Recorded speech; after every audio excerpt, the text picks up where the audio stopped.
Full story, a nurse took 5 stab wounds to protect a veteran's service dog and was honored the next day by 200 Navy SEALs. Nurse took 5 stabs saving a veteran's K9. The next day, 200 Navy SEALs arrived for her. There are some moments in life that nobody plans for. Nobody wakes up in the morning and thinks, "Today I am going to do something that changes everything."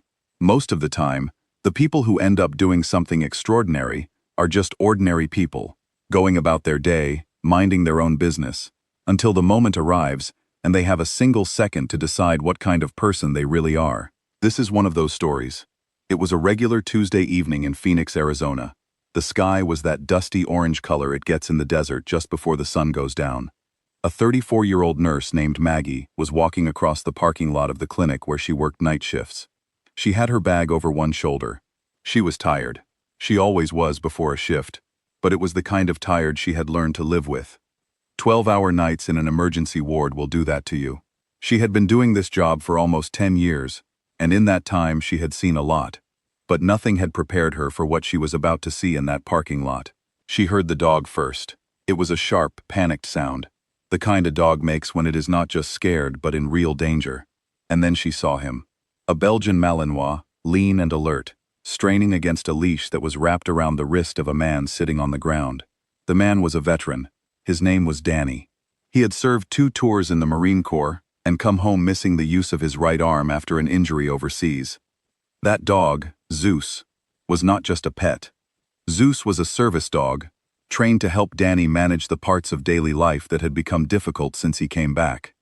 Zeus helped Danny with balance. Zeus woke him up from nightmares. Zeus was, in a very real and practical sense, the reason Danny was still holding himself together. And right now, a man who was clearly not in his right mind, wild-eyed, unsteady on his feet, was trying to grab Zeus, pulling at the dog's harness, kicking at him. Danny was on the ground trying to use his one good arm to hold the leash and protect his dog at the same time, but he was being shoved back, and there was no one close enough to help. No one except Maggie. She did not stop to think about it. That is the thing about moments like this. There is no time for a long conversation with yourself. She dropped her bag right there in the middle of the parking lot, and she walked fast toward them, putting herself between Zeus and the attacker. She grabbed the dog's harness and held on. She felt the first stab before she even fully understood what was happening. It hit her left shoulder like a punch, and for a second her brain told her that is exactly what it was, just a punch. But then the pain came, and it was different. She looked down and she understood. The man had a knife, and she was still standing between him and the dog. She took 4 more wounds before people from across the parking lot finally reacted and pulled the attacker away. By that point, Maggie was on her knees on the asphalt, one hand still gripping Zeus's harness, blood soaking through her scrubs. Danny was beside her, his one good hand pressed against her shoulder, talking to her, telling her to stay awake, stay with him, help is coming. Zeus pressed his whole body against her side and did not move. The dog did not bark. The dog did not panic. He just stayed there, warm and heavy and steady, like he understood exactly what she had done for him. She had not stepped in because she thought she could win. She had stepped in because walking away was not something she knew how to do. The paramedics came quickly. The surgeons at the hospital that night were calm and professional, but one of them said afterward that 2 of the 5 stab wounds had come close enough to her subclavian artery that it was genuinely lucky she was alive. A few millimeters in either direction, and the story ends very differently. Maggie spent the first night in the ICU. The hospital had strict rules about animals in patient rooms. But somewhere in the chain of decisions that night, someone decided that Zeus was going to stay. He slept on the floor at the foot of her bed, and nobody said a word about it. Danny sat in the waiting room for most of that night. He did not go home. He called his sister around midnight to let her know he was okay, but he said very little else. He just sat there in one of those plastic hospital chairs, still in the same clothes, and he waited. By morning, he made one phone call. He called a friend, a man he had served alongside years ago, who was now still active in naval special warfare. Danny did not ask for anything. He just said, "There is a woman who stepped in front of a knife for my dog, and right now she is in a hospital bed." He said nothing else. He did not ask for anything. He did not need to. In military communities, some things do not need to be spelled out. The people who serve understand a certain language that does not use many words. And what Danny had described, someone who put themselves in harm's way to protect something that belonged to a brother, that was a language every single one of them understood immediately. The call spread. One man told another. That man called 3 others. By late that same evening, men who had been sleeping in barracks in Coronado, California were making plans. Men who lived near Virginia Beach were checking their schedules. Some of them drove through the night. Some of them flew. Nobody organized a big meeting. Nobody sent out a formal notice. It just happened, the way things in that community sometimes happen, quietly, quickly, and without any hesitation. The next morning, at 8 o'clock, the head nurse at the hospital was doing her usual walk of the ward when she turned the corner toward Maggie's room and stopped completely. The corridor was full of men, 200 of them, standing in 2 quiet rows all the way down the hall. Most were in civilian clothes, jeans, plain shirts, nothing that marked them out to a stranger. But anyone who had spent time around that kind of person would have known immediately. It was in the way they stood. Still, straight, and completely at ease in a way that only people who have spent a long time in difficult places tend to be. Nobody was talking. Nobody was on their phone. They were just there. 200 men who had stood in far darker places than a hospital hallway, and they had chosen, without being asked, to stand in this one. The man at the front of the line was a Master Chief, a senior enlisted SEAL who had served 4 combat tours and was not, by any account, a man who showed emotion easily. He was holding something in both hands. It was a folded American flag, not a funeral flag, not a ceremonial flag from a memorial service. It was a field flag, the kind that gets flown over a forward operating base in a war zone. It was the kind of flag that has meaning because of where it has been, not because of what it looks like.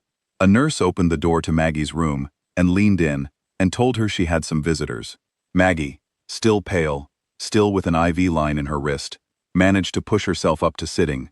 She had no idea what was coming. The Master Chief walked in alone. He introduced himself simply, his rank, his name, and then he said the thing they had all come to say. He said, "What you did was not a small thing. We came here because we needed you to know that we know that." He placed the folded flag in her lap and stepped back. Maggie looked down at it. She did not say anything for a while. There are moments that are too large for an immediate response, and this was one of them. She is not a military person. She had never served. She had no particular connection to that world before Danny and Zeus walked into her life, or more accurately, before she walked toward them in that parking lot. But she understood, in the way that anybody with a good heart understands certain things without needing them explained, exactly what it meant that these men had come. They had not come because it was required. They had not come because someone told them to. They had come because they wanted her to know that the thing she had done had been seen, really seen, by people who understood its weight. She started to cry. She was not embarrassed about it. She just let it happen. Danny came in last, with Zeus on a short lead beside him. The dog walked to the side of Maggie's bed and put his nose against her hand, very gently. Then he lay down on the floor in almost exactly the same spot he had slept the night before, like he had decided that was simply his place now. Danny sat in the chair next to her. He did not try to fill the silence with unnecessary words. He just said, quietly, "He would have done this for me, and you did what he would have done." Out in the corridor, the 200 men stood for a while longer. Some of them had driven all night. Some of them had young kids at home. Some of them had to be back on base by evening. None of that had stopped a single one of them. The nurses and the hospital staff who had come in for the morning shift were standing at the edges of the hallway watching, not intruding, not saying anything. One student nurse who had worked through the night and was supposed to go home an hour earlier said she could not explain exactly why she stayed. She said the hallway felt different, like the air in it had changed somehow. She said she had never felt anything quite like it before and did not think she would again. Maggie was discharged 11 days later. She went home, recovered, and 6 weeks after that, she walked back into the emergency ward for her Tuesday night shift, the same as always. She did not do any interviews. She turned down every offer that came her way: television appearances, newspaper features, a podcast that wanted to do a whole episode on her. She just went back to work. A colleague asked her one night, quietly, what had gone through her head in that parking lot, in the moment before she stepped in. Maggie thought about it for a bit. Then she said it was the dog. She said Zeus had looked at her. Not with fear, not with desperation, just directly. The way a good dog looks at you, steady and calm, like the next thing that happens is simply whatever the person standing there decides it will be. She had decided, and 200 men drove through the night to make sure she knew that the decision had not gone unnoticed. Some people spend their whole lives wondering whether anything they do actually matters. Maggie never has to wonder. She knows. It was proven to her on a Wednesday morning in a hospital corridor, in the quietest and most powerful way imaginable. Not with words, not with noise, but with presence. 200 people who did not have to show up, showing up anyway. That is what it looks like when something truly matters. End of story approx. 2,100 words. Single part, YouTube safe,